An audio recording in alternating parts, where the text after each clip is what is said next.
বাঙালি অংশের মানুষজন আধুনিক যুগে চলে এলেও যুগ যুগ ধরেই দেবী দশভুজার আরাধনা চলছে নিজস্ব গতিতে। দেবী দুর্গার আরাধনা মানেই ঢাক, আর ঢাক ছাড়া যেন দুর্গাপুজো ফিকে। তবে বলতে দ্বিধে নেই, এই সময়ের মধ্যে বাকি আর 5টা ক্ষেত্রের মতো দুর্গাপুজোর আয়োজন থেকে শুরু করে বিভিন্ন ধর্মীয় আয়োজনেও ব্যাপকভাবে আধুনিকতার সংযোজন পরিলক্ষিত হচ্ছে।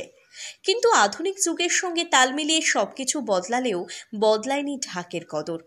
একটা সময় পর দুর্গাপুজোর আয়োজন থেকে শুরু করে ধর্মীয় বিভিন্ন আয়োজনে ঢাক ছিল অত্যন্ত আবশ্যক, বর্তমানেও ঠিক তাই।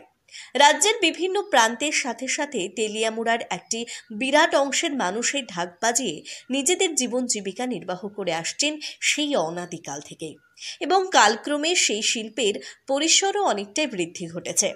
সামনেই দুর্গাপুজো, আর সে কারণেই মূলত ঢাকের খোঁজে বেরিয়ে আমাদের প্রতিবেদকের গন্তব্য ছিল তেলিয়ামুড়া পৌর পরিষদের 3 নম্বর ওয়ার্ডের সুকান্তপল্লী এলাকায়।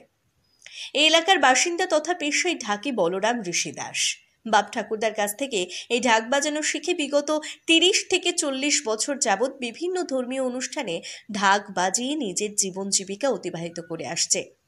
কথা প্রসঙ্গে ঢাকি বলরাম ঋষি দাস দাবি করেছেন, এবছর অন্যান্য বছরের থেকে বেশ ভালো ঢাকের চাহিদা রয়েছে, অর্ডারও এসেছে বেশ ভালোই। বর্তমান প্রজন্মের ছেলেমেয়েরা এই শিল্প থেকে অনেকটাই বিমুখ হয়ে পড়েছে। পড়াশোনার পাশাপাশি এই শিল্প নিয়ে বর্তমান যুগের ছেলেমেয়েরা তেমনভাবে আগ্রহী হতে নারাজ। এদিকে একটা অংশ মনে করছে ঢাক শিল্প বা রাজ্যের প্রাচীন ঐতিহ্যমণ্ডিত ঢাক যে এক প্রকার বিলুপ্ত হওয়ার পথে, তার কিছুটা আভাস ঢাকি বলরাম ঋষি দাসের বক্তব্যের মধ্য দিয়ে স্পষ্ট। বলতে দ্বিধা নেই, ঢাককে আঁকড়ে ধরে একটা বিরাট অংশের মানুষ যেমন আজও বেঁচে থাকার স্বপ্ন দেখেন, এর পাশাপাশি দেবী দুর্গার আরাধনা থেকে শুরু করে ধর্মীয় বিভিন্ন আয়োজনে ঢাক অনায়াসে অন্য মাত্রা যোগ করে। কিন্তু এই ঢাক শিল্পকে বাঁচিয়ে রাখার জন্য পরিকল্পিত উদ্যোগ গ্রহণ করুক, এমনটাই দাবি শুভবুদ্ধি সম্পন্ন সচেতন মহলের। এটা কোন জায়গা? এটা তেলিয়ামুড়া সুকান্তপল্লী কালীবাড়ি। আপনার নাম? আমার নাম মিটন ঋষি দাস, বাবুর নাম বলরাম ঋষি দাস। কত বছর ধরে আপনারা এই মানে ঢাকের ইয়া করতেছেন? এটা আমার বাবু মানে দাদু তারার আমল থেকে মানে আমরা গান বাজনা নিয়ে মানে আছি। গান বাজনা আমার ব্যবসা আর কি, মূল ব্যবসা। এই আপনাদের এই ঢাকের উপরেই, ঢাকের বিজনেস মানে ব্যবসার উপরেই কি আপনারা মানে সংসার চলে নাকি? হ্যাঁ, আমরা মানে এখন ঢাক ডোলটাই আমরা পেশাগতভাবে নিছি, কারণ এখনকার যুগে মানে পড়াশোনা মানে করেও শিক্ষিত মানে হয়েও কিন্তু সেরকম মানে সুযোগ সুবিধা পাইতেছে না। সেই জন্য মানে বাধ্যতারা যে মানে ব্যবসাটা আছে ওইটা নিয়ে মানে আমরা এখন ব্যক্তিগত পেশা বানিয়ে নিয়েছি। আপনারা এই বছর কিরকম ঢাকের চাহিদা আছে? মানুষের দিন দিন মানে চাহিদা বাড়ে, সবকিছু চাহিদা বাড়ে, কিন্তু বিগত কিছু মানে বছর যাবৎ ঢাকঢোলের চাহিদা দিনে দিন কমতেছে। ঢাকঢোলের চাহিদা মানে সেরকম মানে নাই। আর প্লাস যারা মানে বাদ্যবাদনের সঙ্গে জড়িত তারা মানে দিনে দিন খুব অসহায় হয়ে পড়তেছে, কারণ এখন দিনে বিভিন্ন ধরনের ডিজে, বিভিন্ন ধরনের বক্স দিয়ে মানে তারা মানে পূজা মণ্ডপের মধ্যে এগুলো বাজে, যার লিগে মানে ঢাকের চাহিদা খুব কম।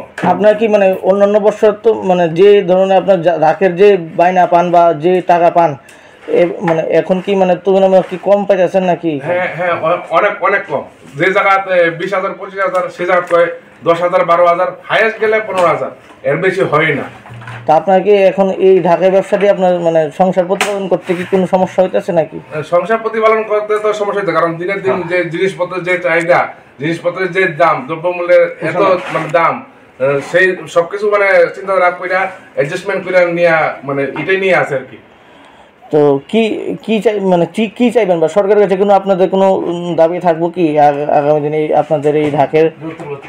সরকারের কাছে একটাই রিকোয়েস্ট থাকবো যে যেমন মানে গান বাজনা শিল্পী মহলে যারা আছে, আগরতলার মধ্যে যে বড় বড় শিল্পী মহল্লা যারা আছে, মানে শিল্পীরা যেরকম একটা সংগঠন আছে, তদ্রুপ সেম মানে ঢাকের লিগা একটা সংগঠন একটা বানানো হোক, আর ঢাকের একটা সংস্থা বানানো হোক, যাতে মানে ঢাকিরাও যাতে মানে কোনো মানে সুযোগ সুবিধা যাতে পাইতে পারে, তারাও যাতে মানে যখন কাজকর্ম যারা না পায় তারাও যাতে কোনো একটা আর্থিক একটা সাহায্য সরকার থেকে পায়, ওইটা নিয়ে যাতে সংসার প্রতিপালন করতে পারে। সরকারের কাছে এটাই দাবি থাকবো। এই বছর কয়টা আপনারা ঢাকের মানে ইয়ে পাইছেন, বায়না পাইছেন? এই বছর প্রত্যেক বছরই মানে আমরা প্রত্যেক মানে পূজার মধ্যেই ঢাক ডোল মানে দুইজন করে যায়। বাবু যায় একদিকে, আমি যাই একদিকে। ঠিক আছে।